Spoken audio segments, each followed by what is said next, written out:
Welcome to Varshini vlog. Varshini vlogற்கு எல்லாரையும் அன்புடன் வரவேற்கிறேன். இன்னைக்கு வித்தியாசமான ஸ்டைலில் கத்திரிக்காய் கிரேவி எப்படி செய்யலாங்கிறது பார்க்கலாங்க. இந்த கத்திரிக்காய் கிரேவி செய்யறதுக்கு 3 கத்திரிக்காய்ங்க, 2 காம்போடு எடுத்து வச்சுருக்கேன், 2 அப்படியே ஸ்லைஸ் பண்ணி வச்சுருக்கேங்க. அது தண்ணியில் போட்டிருக்கேன், இல்லாட்டி கருத்து போயிடும். பூச்சி புழுலாம் இல்லாமல் பார்த்து கட் பண்ணி நல்லா எடுத்து வச்சுக்கோங்க. ஜஸ்ட் இது கருத்து இருக்குது, அவ்வளோதான். அதனால் தண்ணியில் போட்டு வச்சுட்டேங்க. இங்கே கொஞ்சம் ஒரு 20 பீஸ் தேங்காய் நல்ல மிக்சி ஜாரில் அடித்து தேங்காய் பூ ஆக்கி வச்சுட்டேங்க. 20 பீஸ் தேங்காய் கீத்திட்டு அதை பூவாக ஆக்கி வச்சுருக்கேங்க. அப்புறம் நெக்ஸ்ட் இன்க்ரீடியன்ட் வந்து புளிக்கரைசல்ங்க. புளிக்கரைசல் ஒரு லெமன் சைஸ் அளவு புளி எடுத்துட்டு நல்லா வெந்நீரில் ஊற போட்டுட்டு அதை நல்லா திக்கு பல்பாக கரைச்சி வச்சுருக்கேங்க. இதுவும் கூட நம்ம அரைக்கும் போதே சேர்த்து அரைச்சிடலாங்க. நெக்ஸ்ட்டு வந்து ஒரு 20 to 25 சின்ன வெங்காயம் தொலி எடுத்துட்டு இப்படி வச்சுருக்கேங்க, தோல் எடுத்த சின்ன வெங்காயம். நெக்ஸ்ட்டு வந்து ஒரு 8 மீடியம் சைஸ் தக்காளி இப்படி ரஃப்பாக அரிஞ்சு, சும்மா நார்மலாக அரிஞ்சு வச்சுருக்கேங்க ரஃப்பாக.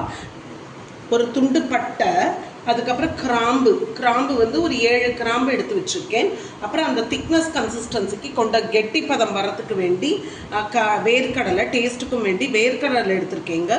இதுக்கு பதிலாக நீங்கள் கசகசா பொட்டுக்கடலை அது கூட சேர்த்துக்கலாம். நான் இன்னைக்கு வேர்க்கடலை எடுத்திருக்கேன். அப்புறம் 1 டேபிள் ஸ்பூன் அளவு, ஒரு மேசை கரண்டி அளவு இது எடுத்திருக்கேங்க இஞ்சி பூண்டு விழுது. இப்போ நான் சொன்ன எல்லா இன்க்ரீடியன்ஸும் காமிச்சே இல்லையாங்க, அதெல்லாம் 1 by 1 உள்ளே சேர்த்துக்கலாங்க. ஃபர்ஸ்ட்டு வந்து நான் இந்த தேங்காய் பூ கூட இந்த தக்காளி எல்லாம் சேர்த்துடுறேங்க. மசாலா அரைக்கிறதுக்கு இடம் பத்தாட்டி 2 ட்ரிப்பாக அரைச்சிட்டு வந்துடுவேங்க. நான் தக்காளி சேர்த்தாச்சுங்க. இந்த ஹோல் டிஷ்ஷுக்கு தேவையான உப்பு நான் இது கூடயே சேர்த்துடுறேங்க. இப்போ 2 ட்ரிப்பாக அரைக்க போகிறோம். நிறைய இன்க்ரீடியன்ஸ் இருக்குது இல்லையா மசாலா அரைச்சிட்டு வரதுக்கு கத்திரிக்காய் கிரேவிக்கு.